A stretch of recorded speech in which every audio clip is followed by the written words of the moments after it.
Assalamualaikum warahmatullahi wabarakatuh. Good morning. Alhamdulillahirabbil alamin. Thank you for opportunity so I can join in this international conference ICBB 2020 International Conference on Bioscience and Biotechnology 2020.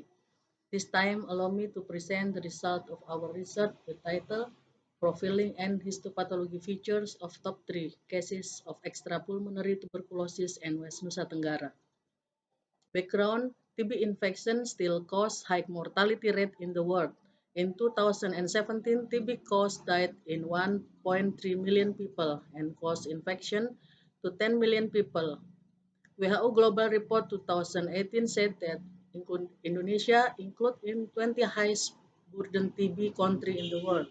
Data of Indonesia Ministry of Health in 2018 said that there were 1,017,290 cases in Indonesia. In West Nusa Tenggara 2018, 19,247 patients of tuberculosis increased from 5,931 in 2014.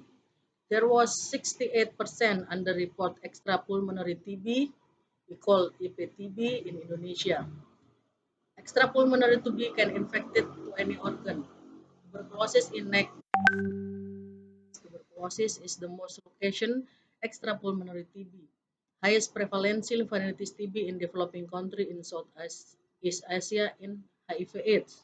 Histopathology feature is one of golden standard to diagnose of extrapulmonary TB. Microscopic features extrapulmonary TB consist of well-organized granuloma and poorly organized granuloma. The aim of the research is to define profile of top 3 cases of extrapulmonary tuberculosis with histopathology features in West Nusa Tenggara since May 2010 until February 2020. The method of the research is an observational descriptive study using data patient of extrapulmonary tuberculosis in private hospital with Siti Hajar Hospital Mataram and District Hospital in West Nusa Tenggara Provinsi Hospital. The result is there were 1,817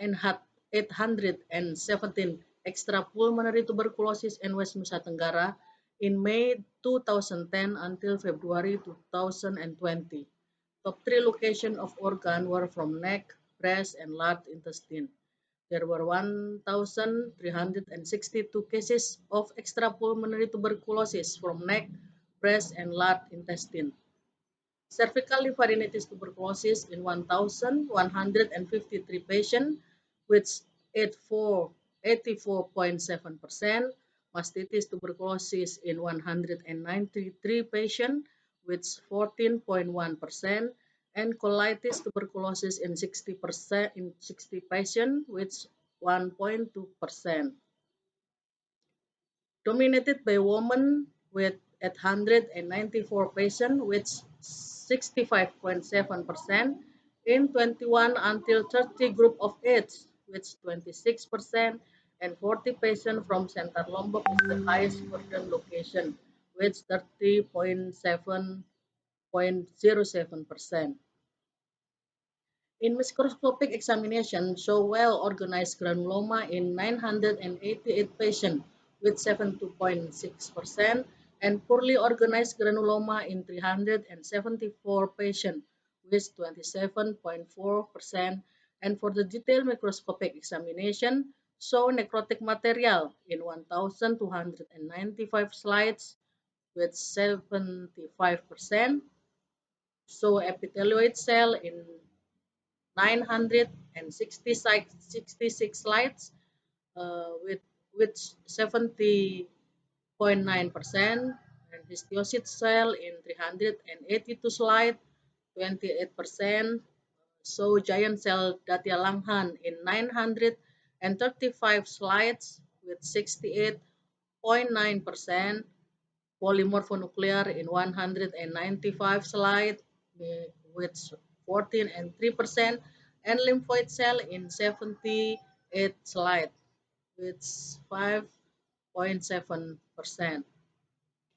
This one is the picture of well-organized granuloma. We can look necrosis caseosa in the middle of the picture and surrounded by epithelioid cell lymphoid, the little one, and this one is cell Datia Langhans. This one is epithelioid cell with large uh, examination, 400 times large. This one is epithelioid. This one is necrosis caseosa. This one is cell Datia Langhans, Datia multinucleated Datia Langhans cell with tapal kuda horseshoe structure. This one is poorly organized granuloma. We can look histiocyte, necrosis caseosa in the middle, histiocyte. There's no epithelioid and there's no cell Datia Langhans. Our conclusion in this research is diagnosis of extrapulmonary tuberculosis still remain challenging even with histopathology features and need new tools to help define extrapulmonary tuberculosis if the microscopic features was not fulfill the gold standard of extrapulmonary tuberculosis. Larger and prospective studies should be undertaken to establish a better diagnostic strategy for suspect extrapulmonary tuberculosis and effect of the BCG vaccination to extrapulmonary tuberculosis. Thank you for attention. Wassalamualaikum warahmatullahi wabarakatuh.